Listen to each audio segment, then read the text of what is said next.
10 বছর আগে সংসারের হাল ধরতে ঢাকায় পাড়ি জমান মোহাম্মদ ফয়েজ।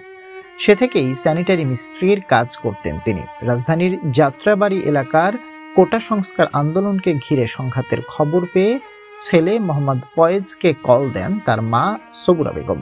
এ সময় ছেলে বললেন, অনবরত গুলি হচ্ছে, আমি কাজ শেষ করে বের হয়েছি, মা এখন ফোন রাখো। কথার এক পর্যায়ে হঠাৎ গুলির বিকট শব্দ পান মা। এরপর সব স্তব্ধ হয়ে যায়।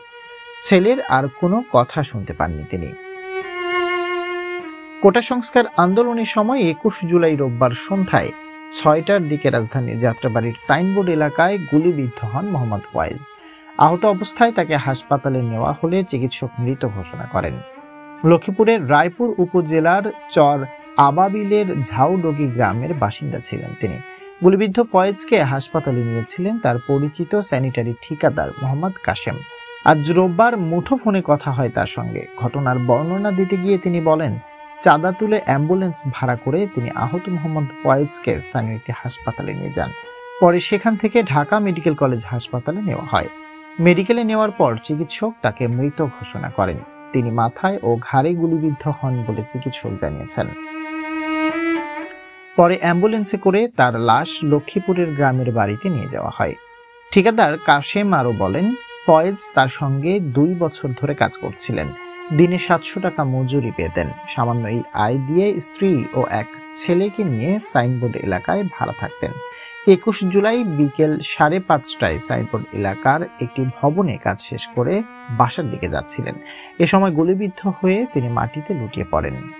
স্বামী ফয়েজের পর নূরনাহার ও তার 18 মাস বয়সী ছেলে রাফি মাহমুদের ঠাঁই মিলেছে গাজীপুর জেলার টঙ্গীর এক স্বজনের বাসায়।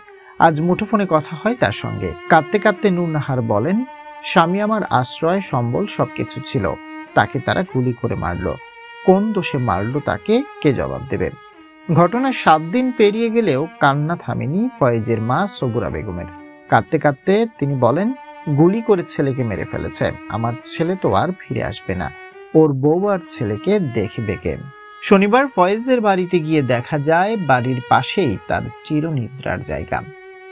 সেখানে এক এক করে আসছেন স্বজনেরা। কবরের সামনে দাঁড়িয়ে নীরবে চোখের পানি ফেলছেন অনেকে। ফয়েজের বাবা আলাউদ্দিন আক্ষেপ করে বলেন, 2টি গুলি আমার ছেলেটারে শেষ করে দিল। ছেলে হত্যার বিচার চাই, কিন্তু কার কাছে বিচার চাইব?